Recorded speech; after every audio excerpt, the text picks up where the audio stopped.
देखिए क्लास 6 की प्रश्नावली 3.5 का प्रश्न संख्या 5 प्रश्न क्या कह रहा है, 5 अंकों की सबसे छोटी संख्या लिखिए और उसे अभाज्य गुणनखंडन के रूप में व्यक्त कीजिए। सबसे पहले हमको क्या लिखना है, 5 अंकों की सबसे छोटी संख्या। तो 5 अंकों की सबसे छोटी संख्या होती क्या है, पहले हमें वो देखना है। ये 1 अंक, ये 2 अंक, ये 3 अंक, ये 4 अंक और ये 5 अंक, यानी 10,000। 10,000 जो है वो 5 अंकों की सबसे छोटी संख्या है।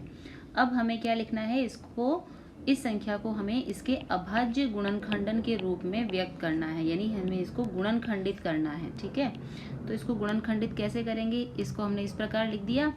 अब हमको सबसे छोटी संख्या जिसमें इसका भाग जा सकता है वो है 2।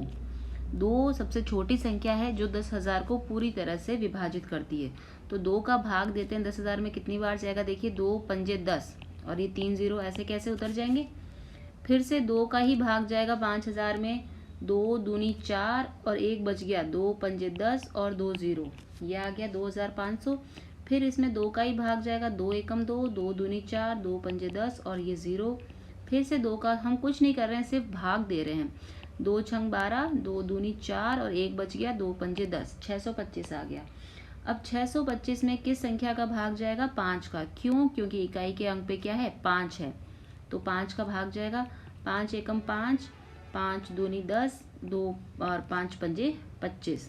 फिर से 5 का ही भाग जाएगा, 5 दूनी 10, 5 पंजे 25 और फिर से 25 में 5 का भाग, 5 पंजे 25 और फिर से 5 का भाग, 5 एकम 5। ये हमने सीधा इनको भाग दिया है। तो ये हमने क्या किया, 10,000 को इसके अभाज्य गुणनखंडन के रूप में व्यक्त किया। अब हम यहाँ पे क्या लिखेंगे, सामने ये सारी संख्याएं जो हमने इसको गुणनखंडित करके लिखी है ना, तो 1 2 3 4, 4 बार तो है 2, 2 गुणा 2, 2 गुणा 2 गुणा 2, ये 4 बार तो 2 आया और 4 ही बार 5 है, 5 गुणा 5 गुणा 5 गुणा 5। तो ये हमने लिख दिया 10,000 को इसके अभाज्य गुणनखंडन के रूप में।